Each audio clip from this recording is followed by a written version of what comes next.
Guys, GB is back again. So for today's vlog mga koys, day 3 sa tuwang midterm yun. Mga koys, kinatay event na tuon karong adlaw. Uyag na apod tayo natigaan mga koys. Walag natay gamay na lawas, at least nakahatag ta. So diha mga koys, kay padung ta sa tuwang meeting na tuan. So for today's video diha mga koys, is mo attend sa meeting sa Globe. So mao na din niya itong event na ariyon mga koys, katong sultin ako pag niaging vlog sa atong day 2. So dira mga koys, before ta mulakaw, mukhaon sa ta para dita mo brother ko amte banbaho diha mga koys. So diha mga koys, di kaon ta unya mo adto na punta sa gym. Unya diha mga koys, nagka-gather nami sa akong mga membro nakauban sa muang organization mga koys. Niya usa ta ka representative sa tuang section. So diha mga koys, if mangutana mo kung sa tuang organization, so atong organization sa education mga koys kay League of Industrial Students mga koys. So education dami mga koys. So dira mga koys kay business partner sa Globe mga koys. So wala mo kabalo mga koys, siya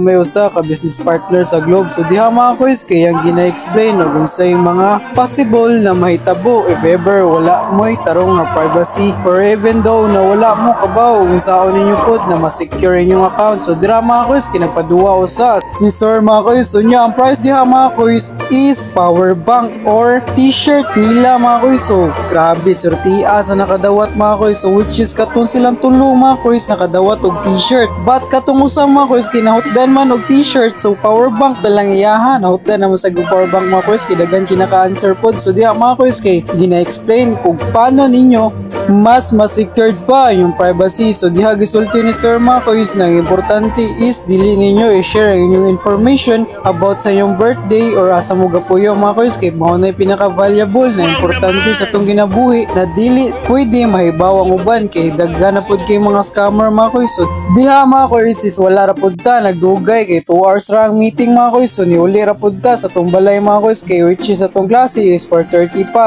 Unya mga koys, kinakapahuway naman pod ta, mugikan na pod ta og sayo. So diha mga koys, sigikan ta mga alas 3. So yun ipalitag makaon kay base natin mahapitan ron na matagaan. So diha mga koys, natin nakitaan. So katong bata atong nakitaan baglas mga koys. So unang-una pang vlog. So scroll down mo sa kuwang mga vlog mga koys, tanawa to siya. So diha mga koys, nakita na ko tong bata og iyang mama diha mga koys. Ako siyang nabidyohan. So nagpatupi na rin si Dodong diri mga koys, gwapo na. So diha mga koys, at palitan ako sila makaon diha na balik 20 og sa nature spring na tubig kay wala man pud tay sakto pa na kwarta para makahatag og dako. So dira dapita sila nag-standby mga koys. So diha mga koys, kay bahala gamay importante nakahatag ta. So ato ra nang yampo mga koys, so tapaburan ta og sila pud mga koys. Bahala gamay mga koys, dako na pud kayo nagtabang para sa uban na wala gyud mga koys. So diha mga koys, yampo ra ta na sa Ginoo, nagayran pa ta para makahatag patagdagan. So dira mga koys is naabot pud ta sa tuwang campus. Grabe na nato kakulba diri mga koys, kay mag midterm na ta. Unya diha mga koys, nadala pag PUBG sa akong amigo. Grabe idolan mo bro. So diha mga koys is nagagather dami sa akong mga classmate. Unya nalimpyo na pud ta sa tuwang room kay 40 man pong hugawa. So dili ra pud kayo siya hugaw gyud kayo di pareha sa una mga koys. So tura nang gilampyuhan. So diha mga koys, kinagtapok-tapok na pud mi diha kay magtuon na pud ta. So dira mga koys, grabe na gabother na ni sila tanan, makaiwan gyud nagadimao. Dire mga koys, ngit-ngit na dire na magsugod atong exam. So diha mga koys, agbilang ka das Genie diha kay wala na pud siya nakabalo sa iyang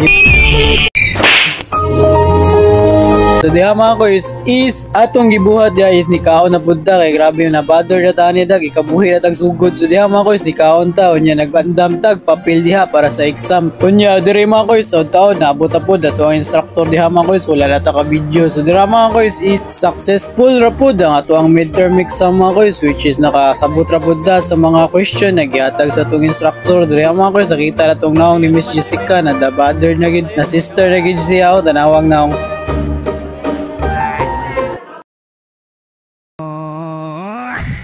kanya mga koys, so balance ra ang tanan mga koys, so successful ra tanan, no walay nahitabo na tong dili maayo mga koys. So ato nang ginaampo sa Ginoo mga koys na nagpasalamat ta kanunay sa iyang pagtabang nato mga koys. So dira mga koys, wala na pud ta nagdugay og niuli na pud ta kay human natong klase. Kaya balag na gabihan mga koys, importante safety ta. So stay tuned sa tuwang part 4 mga koys sa midterm exam. So thank you for watching mga koys.